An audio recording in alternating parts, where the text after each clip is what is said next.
Assalomu alaykum hurmatli do'stlar. Sizlar bilan Pythonda Django framework orqali ishlashni davom ettiramiz. Xo'p, bizada o'tgan darsimizdan qolgan repositoriyimiz mavjud. O'sha repositoriyimizni ochib olamiz albatta. Xo'sh, o'sha repositorimizga kirib olaman. Mana bizada repositoriyda hech qanday yangilanish bo'lmagan. Bu ushbu repositorini albatta Visual Studio orqali ochib olamiz.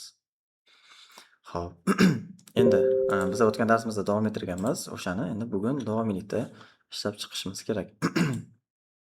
Undan oldin biza o'zimizni virtual muhitimizga kirib olishimiz kerak. Mana bizning virtual muhitimiz. Virtual muhit bor albatta. Xo'p, yangi papka ochib olaman. Papkamizga nom beramiz. 202-dars bo'ldi mana. Nimaga 02 bo'lib ketyapti? Sababi bizada mana bunday ketma-ketlikda ketishi kerak. Shu sabab bilan 01-02-dars deb davomiylikda ketamiz. Xo'sh, endi biza ushbu papkaga ham albatta mana bu darsimizda yaratganimiz kabi yangi konfiglarimizni va applicationlarimizni qo'shib olishimiz kerak. Bugungi darsimizda biz yangi app qo'shishni ko'rib chiqamiz. Xo'p, undan ham oldin biza o'sha papkamizni ichiga tashrif buyurib olamiz. 12-darsga kirib olaman. Xo'p, endi Pythonda Django frameworkini Django admin buyrug'ini ishga tushiramiz. Django admin start project projektimizga nom berishimiz kerak. Config va nuqta qo'yib qo'yamiz va o'tgan darsimizda buni nima uchun bunday qilganimiz haqida ma'lumot berib ketganmiz. Xo'p, appimizga yangi konfigimizni qo'shib oldik. Ushbu config chiqqani haqida ma'lumotni albatta GitHubda yoritib ketamiz. Xo'sh. Pash qilib olamiz. Bu yuborildi. Endi yangi appni qo'shishimiz kerak. Django admin albatta start app buyrug'i bor. Start project va start app. Endi bu applicationimizga biza nom berishimiz kerak. Nomni qanday beramiz? Biza undan oldin GitHub sahifamizga tashrif buyurib olamiz. GitHub albatta sahifamizga to'g'ridan-to'g'ri havola orqali kirib ketdim.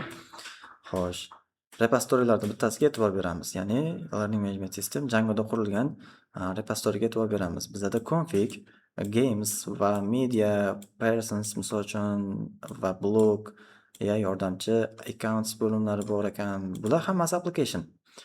Applicationlar, accounts va yordamchi, blog, coin, games bular applicationlar, ya'ni saytlarni biza qismlarga bo'ladigan bo'lsak, bitta veb-saytni bir qismida o'sha nima desak bo'ladi bo'lim yoritib ketilishi kerak. Ya'ni biza nima qilmoqchimiz? Misol uchun applicationimizga biza qanday nom bersak bo'ladi? Aytaylik, blog deb nomlangan nom berishimiz mumkin. Yokida biz account bilan ishlaydigan application qo'shmoqchi bo'lsak, account deb nom berishimiz mumkin. Agar o'zbekcha bermoqchi bo'lsak, hisob deb berishimiz mumkin. Biza hozir oddiygina new app deb qo'yamiz. New app deb nom berdim. E'tibor beramiz. New app deb nomlangan app yaratiladi. Va bu app qo'shilganligi haqida ham bu yerga ma'lumot berib ketishimiz kerak. Update deb misol uchun yangi app qo'shildi. New app nomli deb qo'yamiz. Commit qilaman va buni bash again qo'yamiz. Xo'p, biz ochildik. Ya'ni applicationimizni biz ochib oldik. Xo'p, e'tibor beramiz, new app qo'shildi. Ammo bizada buni ishga tushiramiz albatta. Python manage.py run server deb ishga tushiramiz. Xo'p, ishga tushirganimizda bizada o'tgan darsimizda migrate buyrug'ini ko'rib ketgandik. Migrate buyrug'i nima qilib beradi? Xo'p, Python manage.py run server emas, migrate buyrug'i mavjud. Buni yana takomillashtirib ma'lumot o'tib ketaman. Bizani Django frameworkimizda ma'lumotlar qo'shilganda, ma'lumotlar bazasiga tablelar borishi kerak. Ya'ni ma'lumotlar bazasi albatta tablelardan iborat. O'sha ma'lumotlar bazasiga borish kerak bo'lgan table qo'shuvchi buyruq bizada make migration va migrate hisoblanadi. SQLite 3 ni ochishga harakat qilib ko'raman. Mana bu yerda SQLite 3. Xo'p. SQLite 3 editor orqali ochib ko'ramiz. Visual Studio'miz ochib bermayapti. Menimcha hech qanday table yo'qligi uchun. Xo'p, make migration va migrate buyruqlari bor. Biza migrate buyrug'ini amalga oshiramiz va table'larimizda shunaqa table'lar paydo bo'lishini ko'ramiz. migrate buyrug'ini amalga oshirdik. Mana bizaga o'sha Django ma'lumotlarni qo'shib berdi. Xo'p, endi biza unga make migration run server qilib ishga tushirib ko'ramiz. Xo'p, e'tibor beramiz, bizani loyihamiz ishga tushdi. Endi buni tekshirib ko'ramiz albatta. Xo'p, yangi tabda 127.0.8.1 2 va 8000 kodlari bor ekan. Xo'p, biz kiramiz bunga. Bu muvaffaqiyatli ishga tushdi deyapti. E'tibor bergan bo'lsak, o'tgan darsimizda biza bunga o'zbek tilini bergan edik. Birinchi konfigimizda sozlamalarida biza bunga launchda o'z atamasini kiritib ketganmiz. O'z. Xo'sh. Bu qaytadan deploy bo'ladi va yangilaydigan bo'lsak, bizaga o'rnatilgan ni ko'rishimiz mumkin. Xo'p, sahifalar URLlardan tashkil topadi. Misol uchun mana bizlarni URL hisoblanadi. Bu veb-saytimizda ham URL mana bu. Xo'p, endi umuman olganda domenlarga nisbatan qaratilinadigan narsa. Xo'p, xuddi shunday qilib bizda konfiguratsiyamizda ham URL mavjud. URL ga e'tibor beradigan bo'lsak, URL patternsda admin degan URL bor ekan. Biza saytimizda endi /admin deb ko'rishimiz mumkin. /admin deydigan bo'lsak, Django administratsiyasini admin sahifasiga tashrif buyuramiz. Lekin bu bizadan username va parol so'ramoqda. Xo'p, username va parolni biz qayerdan olamiz? Xo'p, username va parolni biz yangi super user yaratib qo'shib olishimiz mumkin albatta. Misol uchun, unga qanday kiramiz? Ya'ni create super user atamasi bor, create super user atamasi bor, ya'ni run server emas, create super user. Xo'p, bizdan username so'rayapti. Biz username qo'shamiz. Misol uchun admin deb qo'shdim. Email qo'shdim va pasportni asosan men endi uncha ahamiyatga ega bo'lmagani uchun 4.0 yoki admin deb ketaman. Parol kiritdim va aytayaptiki, bizga ogohlantirish beryapti. Sen pasporting sal juda ham soddaroq, murakkabroq kiritishing kerak edi. Kamida 8 ta kiritishing kerak edi degan ma'noda ogohlantirish beryapti. Bu shunchaki ogohlantirish. Biz yes bilan buni tasdiqlayveramiz, ya'ni ye buyrug'i orqali. Mana bizdan super user muvaffaqiyatli yaratildi. Yana qaytadan deploy qilib qo'yamiz va biz sahifamizga qaytamiz. Endi admin username'imiz bizning va parolimiz 1 2 3 4 4.0 kiritdim. Mana bizga e'tibor bergan bo'lsangiz, group va users bo'limi qo'shildi. Usersga kiradigan bo'lsak, bizning o'zimizni username va boshqa ma'lumotlarimiz jamlanib turibdi. SQLite 3 da ham shu ma'lumotlar yig'ilib borilgan. Mana bu yerda ko'rishingiz mumkin.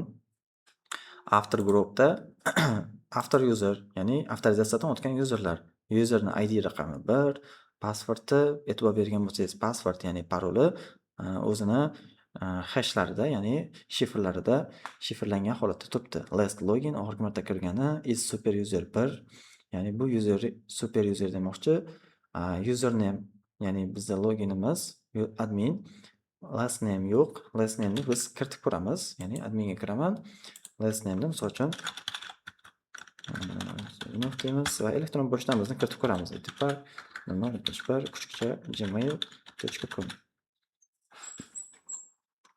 saqlashni bosaman va e'tibor bersak, mana bu yerda ism familiyalar ham paydo bo'ldi.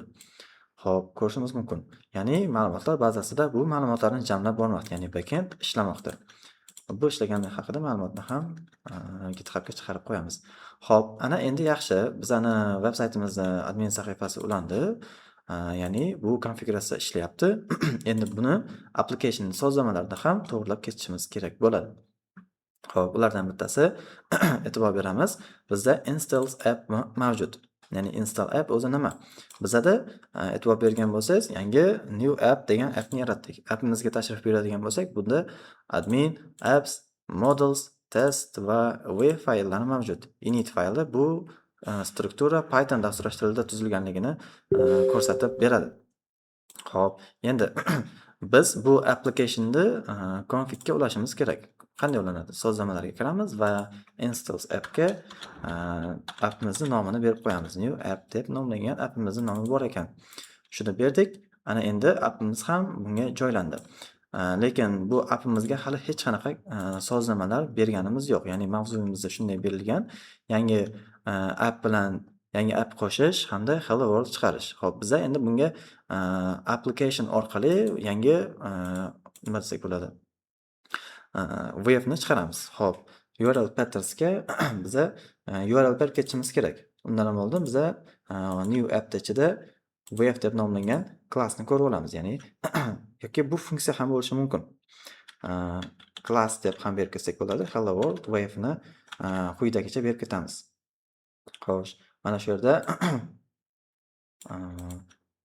tak importini albatta hello world html. Xo'p, endi bizani klassimizga e'tibor berasiz. Ya'ni wave Djangoning ichidan chiqib kelmoqda. Wave fayli bor. Ya'ni bu tayyor konfiguratsiya framework bo'lgani uchun bu albatta tayyor keladi. Xo'sh, endi klassda hello world, ya'ni biza klassga nom berganmiz, uni ichiga wave ni import qilib olib keldik, ya'ni meros sifatida olib keldik. Definitionsda get request ni qaytarmoqda albatta. Renderda request hello world html ni beradi. Ya'ni hello world html ga qarab boradi. Endi biza bunga URL berishimiz kerak. Ya'ni applicationimizga nisbatan biza URL berishimiz kerak. URLs deb nomlangan fayl ochaman. urls.py. Buni Django avtomatik ochmaydi. URLs faylni endi biza URLsimizga wave ni import qilib olib kelamiz. Ya'ni from deymiz. Xo'sh. Bizada URLs bor, wave bor aytgancha. O'zimiz URLsamiz wave import hello world wave'imiz bor mana. E'tibor beramiz. Biza from, ya'ni wave faylning ichidan buni ham joylashtirib turamiz. From wave faylning ichidan import hello world deb nomlangan klassni import qilib olib keldik mana bu yerda. Xo'p, URLsga e'tibor beramiz endi. Yana bu tayyor konfiguratsiya, ya'ni path bu Djangoning ichida mavjud bo'lgan konfiguratsiya hisoblanadi. URL patternsda biza URL berishimiz kerak. URLimizni bo'sh qoldiraman. Nima uchun? Sababi bizada URLlar mana bu yerda slashlardan keyin qo'yiladigan manzil, ya'ni havolalar deyiladi. Albatta o'sha funksiyaga nisbatan qaratib beramiz. Ana endi wave faylimiz, ya'ni hello world deb nomlangan fayl bor ekan. Bu appimiz ichida URL va wave ni o'zgartirdik. Endi configdan biza URL asosiy URL ni o'zgartiramiz. E'tibor bergan bo'lsangiz, bunda admin tayyor turibdi. Buni nomini misol uchun dashboard deb ham bersak bo'ladi. Ammo biz adminnikicha qoldiramiz mayli. Sizlarga biroz tushunarsiz bo'lib qolmasligi mumkin. Xo'p, endi biza applicationimiz ichidagi URLs ni chaqirib olishimiz kerak. Ya'ni from include orqali chaqirib olamiz. Barcha URLlarni olib kelish mumkin shu orqali. Path deb o'zgartiramiz, ya'ni path include va new app ichida URLs ga qarab boradi. Ya'ni bizning ichida URL, Django ichida barcha URLlarni ko'rib chiqadi. Include, ya'ni pathda bo'sh keladigan bo'lsa, ya'ni mana bunday slash o'zi bo'ladigan bo'lsa, e'tibor beramiz. Mana biz xatolik bermoqda, xatolik ko'ramiz hozir. Ya'ni bo'sh keladigan bo'lsa, mana shu URL ga qarab boradi. New app ichida URLs ga qarab boradi. Bizning new appimiz ichida URLs bor. URLsimiz ham bo'sh turibdi albatta. Buni ichida wave ga qarab berilgan. Wave esa maxsus hisob-kitoblar qilingan holatda helloworld.html ga qarab berilgan. Biza endi helloworld.html ni yaratishimiz kerak. Djangoning o'zini konfiguratsiyalari, sozlamalari mavjud. Undan yana sozlamalarda bugun ko'radiganimiz templates. Templates'imizda nima? Bizada base tier deb nomlangan tepada kutubxonalar barchasiga kirishga huquq beruvchi konfiguratsiya bor. Ya'ni base tier deb boshlanadi. Mana bunday templates deb nomlanishi kerak. Xo'p, biza endi ya'ni base tier bu muayyan bo'ladi albatta har doimo. Base tierda aytyapmiz templates deb nomlangan directionslar, ya'ni ro'yxatlarni ko'r demoqchimiz. Biza endi uni yaratishimiz kerak, o'zimiz yaratishimiz kerak. Ya'ni templates bu papka deb yaratishimiz ham mumkin. Yoki bu yerga yoki bu yerga. Ikki xil ko'rinishi bor. Bularni albatta birinchisi tartibli va tartibsiz. Birinchisi tartibli applar ichida bo'ladi, tartibsizi shunchaki yaratiladi. Ikkalasini ham joylashtirishimiz mumkin. Bir loyihaning ichida bir nechta templates papkalari ham bo'lishi mumkin. Misol tariqasida mana shu app ichida ham biza templates deb nomlangan papka yarata olamiz.